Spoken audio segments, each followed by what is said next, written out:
Biz bugün 15 Aprel Ekoloji Bilik Günü münasibətilə əhali arasında ekoloji biliklərin artırılması məqsədi ilə sorğu keçiririk. Sorğunun əsas məqsədi vətəndaşların ətraf mühitin qorunması ilə bağlı bilik və yanaşmalarını öyrənməkdir. Xatırlayırsınızsa, əvvəllər bazara gedərkən böyüklərimiz özləri ilə çantalar və s. aparırdılar. Bəs indi hal-hazırda istifadə edirsinizmi? İndiki qablaşma hamısı zərərlidir. Kimyadır, sintetikadır. Onlar həm aldığın ərzağı zəhərləyirlər. Sonra da biz yediyimizi zəhər, bədənimizi.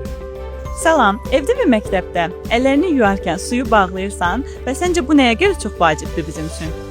Əlimizi yuyuruq ki, mikroblar getsin, həm də suyu bağlayıram. Çünki o daşmasın, təbiətimizi qoruyaq.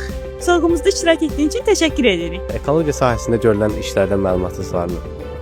Ekologiya sahəsində görülən ən mühüm işlərdən biri təbiəti çirkləndirməmək, plastik tullantıları yerə atmamaq, onları zibil yeşiklərinə atmaq elə təbiətimiz üçün ən önəmli işlərdən biridir. Çox sağ olun, iştirak etsək. Atmosfer havasının yaşıllaşdırılması ilə əlaqəli gündəlik həyatınızda hansı addımlar atırsınız? Atmosferə əsasən zərər verən qazlar nəqliyyatda daha çox görünür. Çünki benzinlə işləyən, dizellə işləyən avtomobillərin buraxdığı zərərli qazlar atmosferə ciddi fəsadlar göstərir. Buna görə də mən velosipedlə, skuterlə gəzməyə daha çox üstünlük verirəm. Sorğumuzda iştirak etdiyiniz üçün təşəkkür edirik. Bu sizə hədiyyələriniz. Tullantıların çeşidlənməsini bilirsən? Bəli, bilirəm. Var plastik, şüşə, kağız əlamətlərini narıncı qutuya atıram. Digəri isə qida, yaşıl qutularını.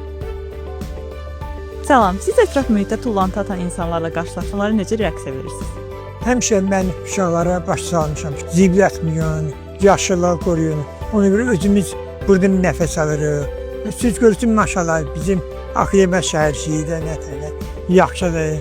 Sorğumuzda iştirak etdiyiniz üçün sizə təşəkkür edirik. Bu bizim sizə hədiyyəmizdir. Gündəlik həyatınızda qida tullantılarını çeşidləyirsinizmi və ətrafınızdakı insanları buna necə təşviq edirsiniz və yaxud necə maarifləndirirsiniz? Həyət evində yaşadığımız üçün heyvanlarımız var. Yəni qida qalıntılarını heyvanlarımızı yemləmək üçün istifadə edirik. Uşaqlarıma icazə vermirəm, onları tənbih edirəm. Əlində qalan tullantını yola atmasınlar, zibil qutularından istifadə etsinlər. Sorğumuzda iştirak etdiyiniz üçün təşəkkür edirik. Bu sizə bizim hədiyyələrimizdir. Bildiyiniz kimi bu iş ərsazlıq və memarlıq ilidir. Sizcə gələcəyin şəhərləri necə olmalı ki, həm təbiət, həm insan üçün əlverişli olsun? Gələcəyin şəhərlərində ağaclara, ekoloji mühitin təmizliyinə, ictimai nəqliyyatlardan istifadədə də velosipedlərə falan üstünlük verilsə daha yaxşı olar.